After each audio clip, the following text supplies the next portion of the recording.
Welcome to the keynote. I'd like to introduce to you, or many of you will know him already, Manuel Castro, in Technology Enhanced Learning, a Synergy Life.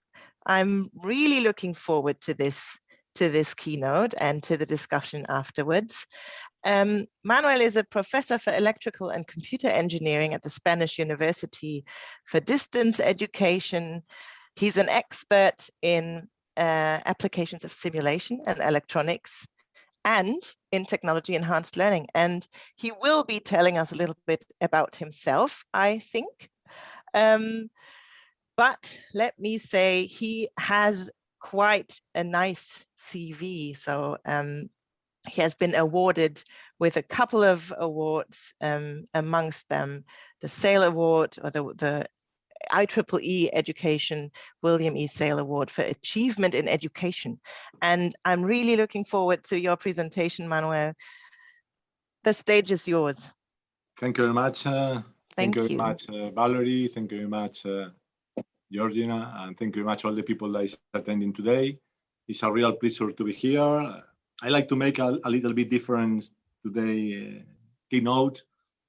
I will try to be some bit part of technical things inside the technology enhanced learning is the way we are now here inside the EDUCON. But I will talk a lot about the life. I will talk about the life and what we are doing things in the life and the people that is making things with you in the life. In this case, for focusing in women there. I'm Manuel Castro, as you say, and I'd like to first thanks to the conference chair of this 2021 conference, Tomás Klinger, Christian Kolismer, and Andreas Pester. They are really good friends, all of them from Austria, and Andreas from a bit far away in the east of Europe. But it's a real pleasure to have you here. And I believe this year we have a really good selection of the keynotes, not for myself, but for the rest of the keynotes we have this year. We have 5 impressive women this year that do 4 keynotes and 1 invited speakers, like Sabine Hesliska, Janina Loh, Marisabel Pozo from Argentina, Olga Bieber, and Lisa Bosman. This is a bunch of really incredible women in different areas, different aspects of the engineering education, but they are really complementary, and I believe this is a really impressive way to have in the future. This is the future we have to follow. And I like to thanks to our colleagues in 2021 for these things we did. And we are in the 2021 conference of EDUCON. We did a long road from 2010 when we started in Madrid with my colleague Edmundo Tobar, that is now president of the IEEE Education Society this year. We started in 2008 in Amman to think about EDUCON with our colleagues there, Michael Auer and Abdullah Zubi and some other colleagues there in Amman. And we started in 2010 in Madrid, and we did a lot of road again. Our road is always through IEEE. We have now a permanent site for the IEEE proceedings in IEEE Explorer. And this is the good things. And we did all this road together with a lot of colleagues. We are more than 300 colleagues inside EDUCON that we go year to year. In the last 2 years online, of course. But we did a lot of things together there. I told you in 2010 in Madrid, and I like to use as a synergy for my life, a synergy experience, 3 women that was in my life doing things together in a lot of moments of the professional life there. And of course, I like to remark the experience in Dubai in 2019, the last full face-to-face conference, where we did one of the largest experience in women in engineering inside the conference. And I will talk a little bit about this during the speech. I'd like to thank, in this case, for 2019, 3 other women, in this case, Sirin Tekijai, that is the president this year of the GDC, the Global Engineering Deans Council, Aruque Peixoto for Brazil, and Carla Gonzalez from Spain. They prepared this incredible session in Dubai. I like to special thanks to them, and this is one of the things that have in my mind forever, and I hope to the people forever there. And I will talk about a little bit of myself, not too much. I am baby boomer. I'm born in 1958. It was a really nice place and a nice moment to born, because it was after the wars. You have a really nice world to live. I born in Caracas in Venezuela. In Spain and Galicia, and my father was in Venezuela for the time. And I live in a small village in the northwest of Spain, in Vigo. And I was in Spain, one of the last generations to study French in the school. This marked a little bit me, because the first time I was speaking English was at 25 years. And I have to do a big and fast reconversion mind for the English. We try, and we do, of course. We can do anything I would like. My first contact with young girls was at 17 years old, because I was in an only men school. And the year before the university, I started having contact with the young girls in teaching and in learning. And I was to the university, to Electronics Engineering University in 1975. It was the year Franco dies. It was a beginning of the democracy in Spain.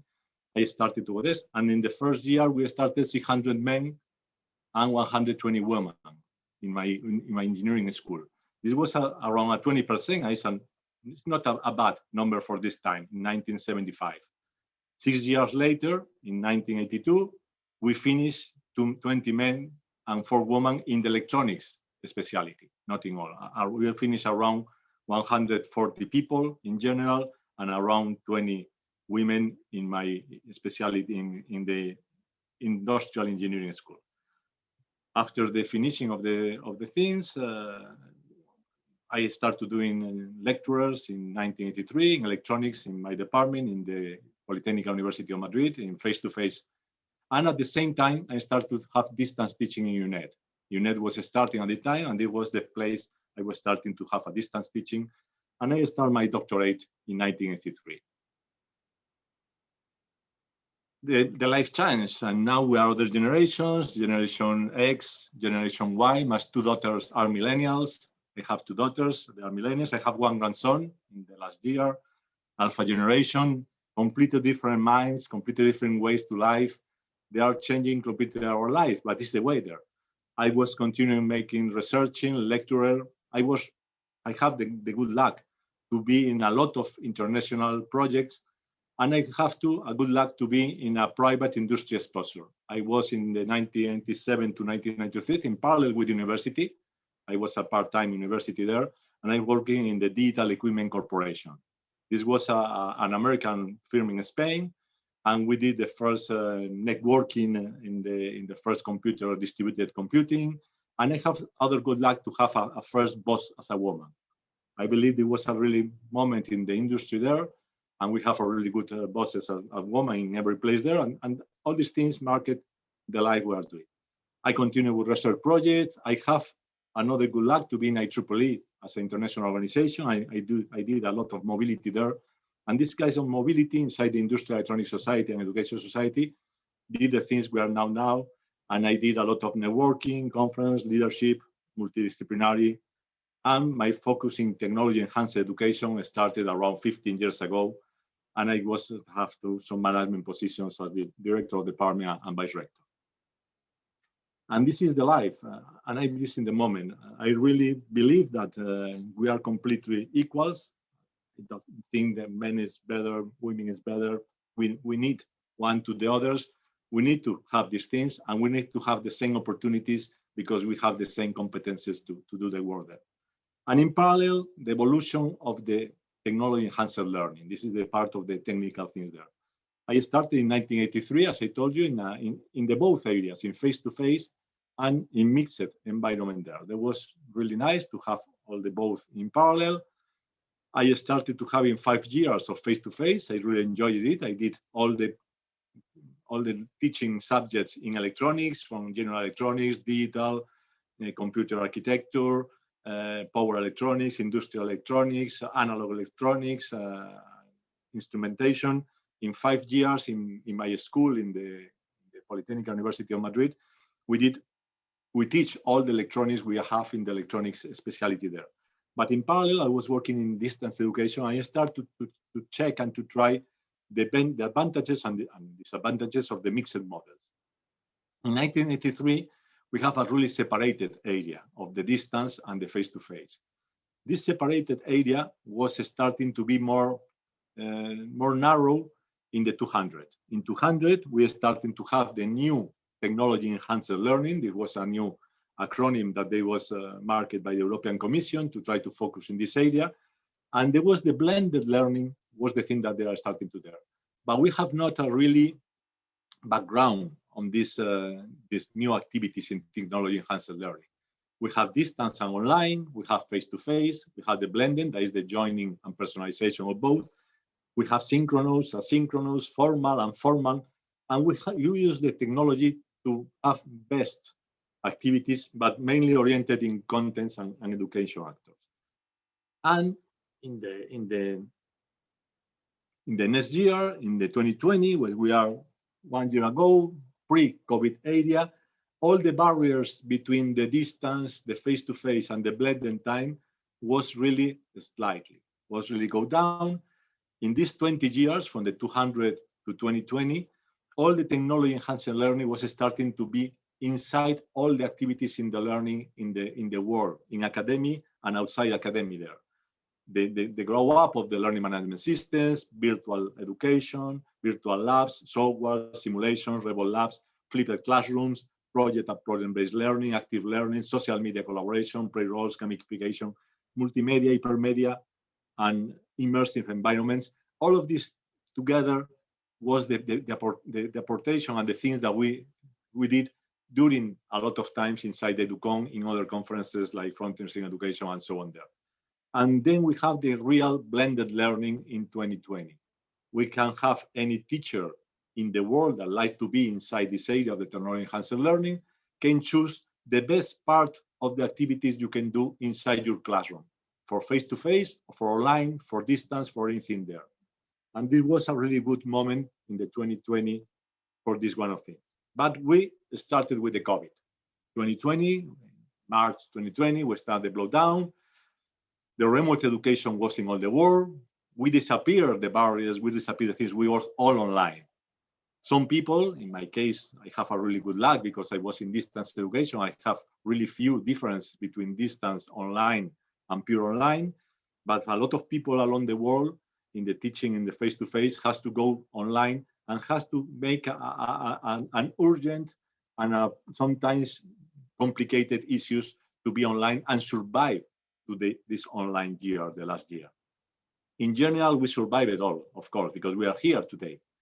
But we have some things like credibility of the online education, the quality of online education, how to be evaluated in the online education without tracks or without issues there. The cost of the online education, every people believe the cost of online education was really cheap. And when all the people did it, they said that a really good and quality online evaluation, online education is not cheap. It's not as expensive, of course, as this can be a face-to-face, but this is a really high cost of the good quality evaluation, education. In some places, we have some cutoffs because we have some cutoffs in a lot of industries, like in education too. And the remote education, in this moment, is going up and down, depending the countries, depending the university, depending the first year. We are not going to the post-COVID moment. We are yet in the COVID moment. I was vaccinated one week ago with the first doses of AstraZeneca. This is really good for me, my family. All the countries is going the vaccination. Vaccination will not be the solution for the future. This is one of the new tools to be out of the pandemic time. But in the next place after the post-COVID, probably in 2022, 2023, 2024, when the post-COVID will be a real things, we will maintain again the environment with distance online and face-to-face online, all together, all put in together. And we need to go to a new area of adapted learning. I say blended plus. Blended is personalized for the students, for the teachers. You can choose the things, students can choose the things. Adapted is a step further to try to be the best one. And I like really these images about how we will manage the things in the time of the pandemic. For the major part of the students and for the major part of the teachers, the pandemic time was a really a square big load you have with you, and you have to move every day there. This was really complicated. For some people, we have some more wrong things there. Technology enhanced learners try to bring these tools to the teachers and to the students to have these wrong things. You have to move the ball, but it's easiest to move the ball than to move a square. What is the difference between a pure face-to-face and a pure online environment? The roles and the actors. In a pure face-to-face environment, the teacher and the students are together. The teacher is centered in the activities there. You have a typical 10 hours of teacher in a credit of the student, and you are only teachers, students working together there. You need, of course, a room, you need a computer, you need a slider projector, but you need only your contents, your life, and your experience as teacher to be with the students there. As much as you are better teacher, as much as things that you will use in there. But if you move to the online environment, you need a lot of more people. You need administrators, you need instructional designers, you need content designers, you need curators, tutors, and animators. All these 6 roles can be done by the same teacher, but this is an overwork again for the people there. And you need all these things there. And you, in this case, you move to the teaching center of the students. Online education try to go to the center in the students, and it's the typical now accreditation for the European Union of the European credit transfer systems. 25 to 30 hours of a student is 1 credit in this new environment in Europe in general, in face-to-face or in online activities. All are together there in this case, but the number of people is to be there. But when you are talking about online education, you must try to be 2 different kind of students. You have the pure student, you are doing all the activities or learning activities for him, but there are peer students that can do work together with other students. There are senior students that can do again work trying to manage and tutoring there too. And of course, in online education, the environment of the students is really important. The work, the family, and the social relations. When you are a young student and you used to be in face-to-face student in university, normally you are a young student, you have some responsibility, but they are not too much, and your main responsibility is studying. When you move to the online education and you move to the distance education when you are 25 to 65-year-old in this new environment of online education, you have your work responsibilities, you have family responsibility with fathers or children, and you have a lot of social relations. All these things together is the framework that we have now for the online environment and in the after pandemic time. One of the things that I like to remark too is one of the things in my life. I was working in the last 10 years in the remote environment, remote laboratories, and the labs has had to a lot of revolution in this new online environment. We went for the beginning in the real labs, typical traditional real labs with some remote access or not, simulators like Spicy in the 1980, 1990. We go to the new simulators with graphical user interface and virtual labs. We can do a lot of things in virtual labs, but this is a simulation too. This is not real lab there. And we go to the real revolution in the labs, the remote labs access. In this case, we are managing remote labs. We are managing real environments through internet activities there, and we can manage things for robotics, FPGAs, new computer architectures, electronics. In any way, you can have remote labs. You have to develop, of course, the adaptation of the real lab to the environment. But this is the real lab. This is really important for engineering people because they are doing things that are real. And when you did a wrong thing, this is a wrong answer in the lab. In a lot of simulators, and you are doing things because this is a completely ideal simulation. Major part of the wrong activities are not really seen as wrong for the students. We manage a lot of things in this area of the labs. For example, now the more important things is the pocket labs. You can bring the lab to the student, and we did 50 years ago. In the 1980, when I started to do work in my university, in the UNED, in the Spanish University for Distance Education, we developed in my university a briefcase that you can send by post mail, and the student can have at home during 1 or 2 weeks all the labs they have to do. They avoid to come to Madrid to make the face-to-face lab, and they can do this kind of labs there. As I told you, it was 50 years ago. We published a patent in this moment there, and I have the luck to be inside this group of the people that do a lot of new activities there. And we are now in the pocket labs, Raspberry Pis, Arduinos, all the things new computer architectures bring us out of things. And we are now in the ending of this life of the remote labs. Now we are doing a next step, federated labs, farm labs, trying to put all together, labs in the cloud, recorded labs, labs as a services, new company like my colleagues Labslang, that they are going from the Deusto University as a spin-off. They are doing a brilliant work to have the labs and the remote labs really affordable and available for everyone student and everyone university in the world.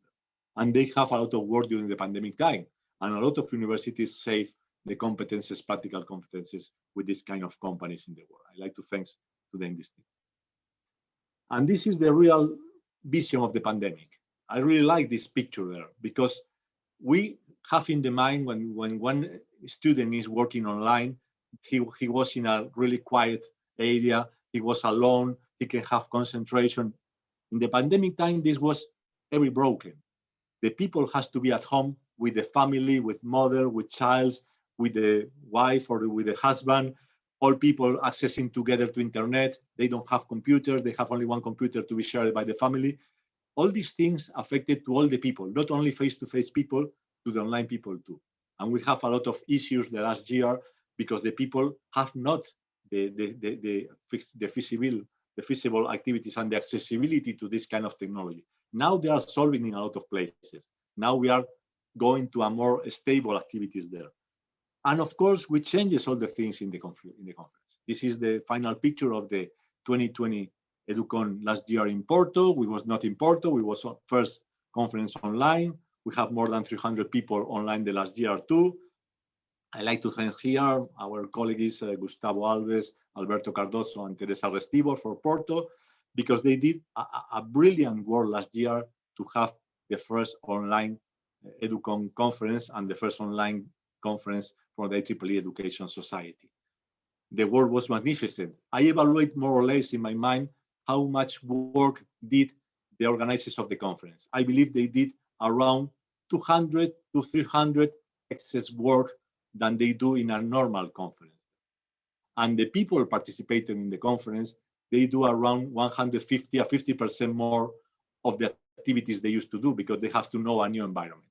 This year for the EDUCON, we have again in the 2021 an online conference this year, and I believe we reduced a little bit these ratios. For example, for the people that was organizing, they have an overwork, probably around 200%, the double, and the people that is attending the conference probably have a 20% more work they did in a real conference, a real regular conference.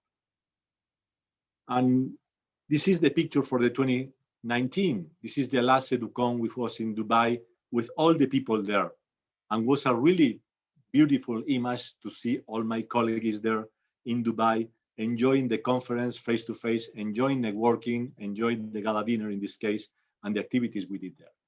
Next year in in Tunisia, we will have a brilliant conference. I expect to be there probably half people. We'll have 150 to 100 people on site in Tunisia if everything is okay and the vaccination is okay and the mobility can be okay.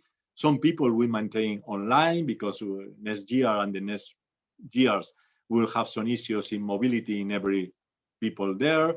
We'll have people that will be sick in the day before the travel with everything ready. We'll have people with financial issues to can travel to be in other places, but we will go back to these moments, to the really good moments in the past. Finally, to finish my last part of the keynote, I will make three, as I told you, synergy life with three real women we was in my career as professional one.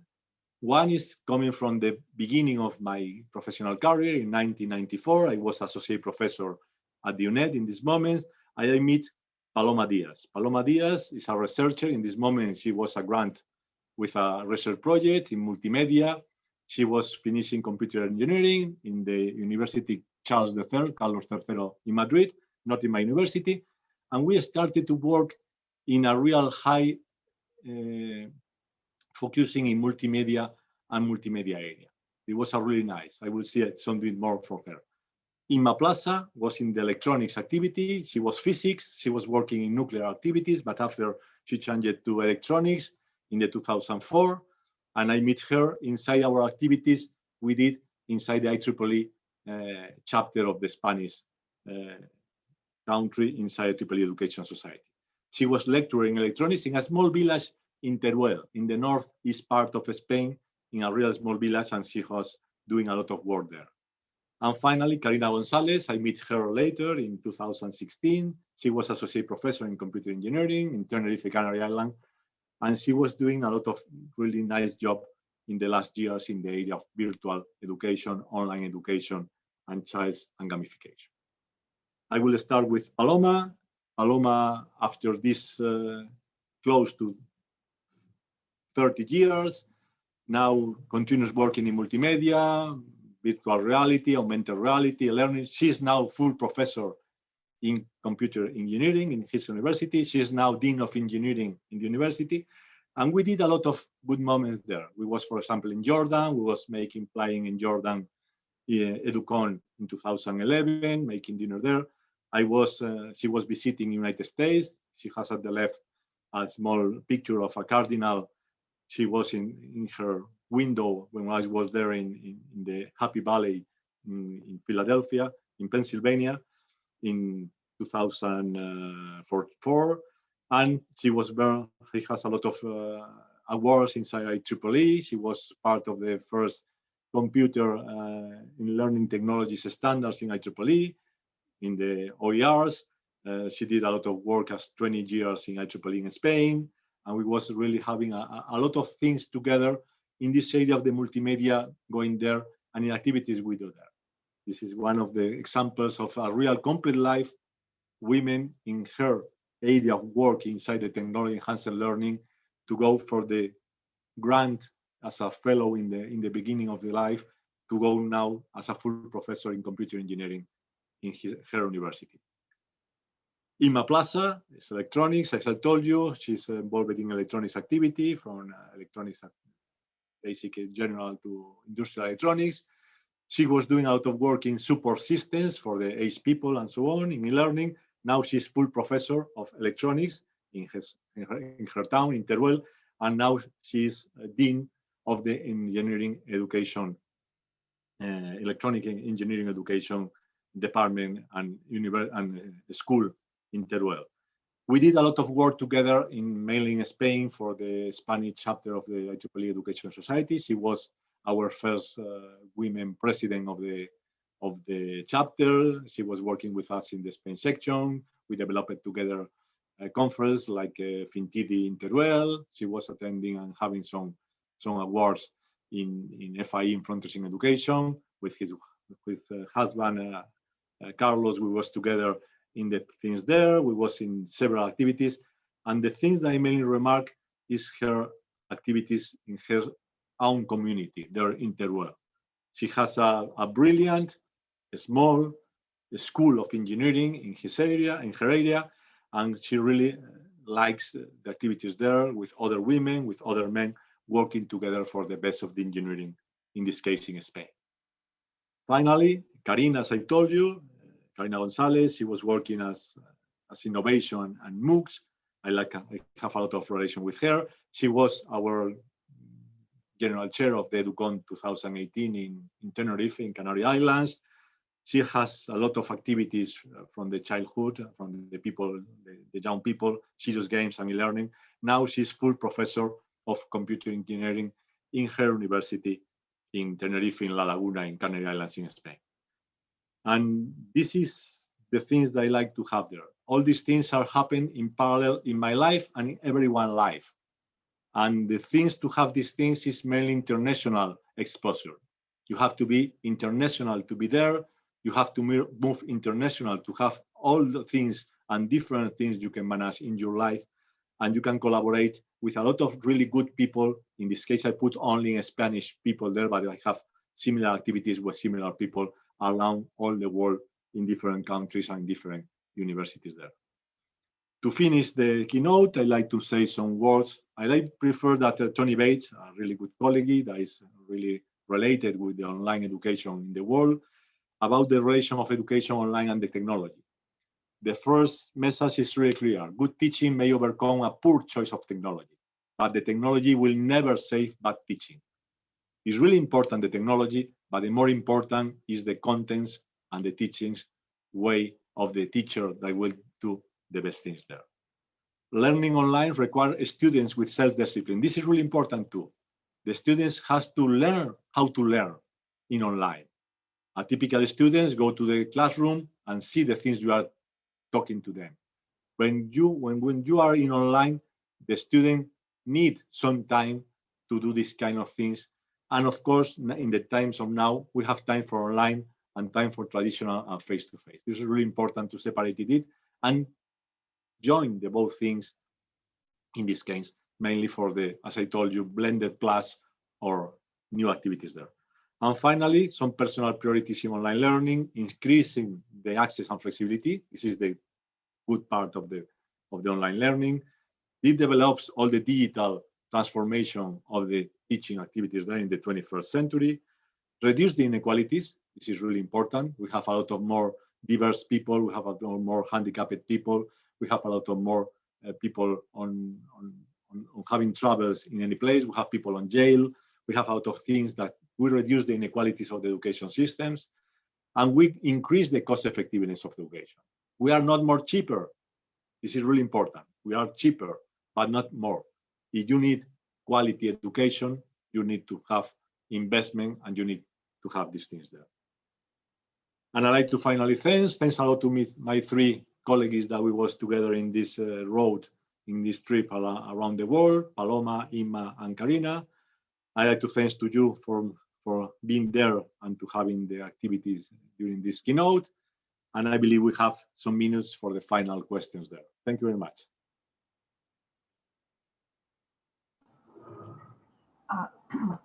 Colleagues, let me please to with my thanks, so many thanks for Professor Manuel, and it was really terrific and profound review, and I really impressed all this presentation, and I would like to please pose your questions and your comments to Dr. Manuel, to Professor Castro.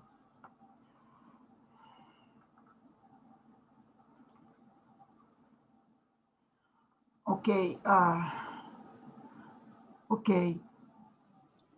You are free to post your questions through chat or in voice, please.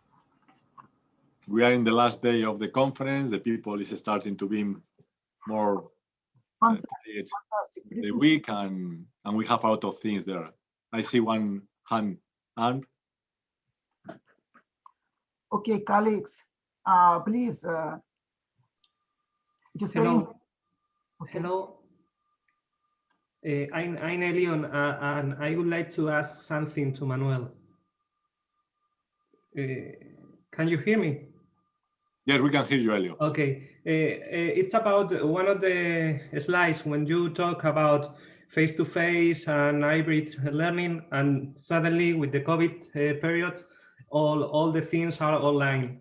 I would like to know how many people that maybe is not rely on online things or online tools, how can change this the behavior of the professors that are working with face-to-face classroom and only a small hybrid learning tools. I would like to know your opinion about this. Thank you, Elio. This was the most during last year. The three most typical words was, one was uncertainty. We don't know what will happen the next year. Second one was you are muted. This is typical one for the video conference. And the third one was how can manage the online learning, because a lot of millions of teachers around the world have to do this kind of thing. I did a lot of conversation with a lot of people. We have some really good presentations. For example, Carlos Delgado Clos, our colleague from Madrid in the Carlos III University, present yesterday one paper about this, how to handle it inside the university. My always recommendation, the easy recommendation is you have to go to flipped environment. This is the first step. If you are doing online things, you cannot do all the work. You can do all the work in the online, in the face-to-face activities, because you are transmitting in a closed environment all your knowledge. If you are in online, you must transmit your knowledge, of course, but in small pills. And you must try, and you must have the students working in a flipped classroom. You have to put assignments, you have to put collaborative works, you have to put problem-based learning, you have to put project-based learning, you have to put all the things of the technology-enhanced learning to be on work for you. You will be the tutor. You will be one of the key roles in the transmission of the knowledge. And you have to be with the students when they are working together. This is much more work because you have to prepare the classes, you have to prepare the activities, you have to translate it, you have to engage the students. This is the worst part of the thing. You must engage the students, because if the student is not engaged, then they will not work. You need the cooperation of the students. Sometimes the students like to do it, sometimes not, because if one student goes to class and he was in the last row and he was reading the newspaper or chatting with a mobile phone, this is really complicated for him or for her to be inside this engagement environment.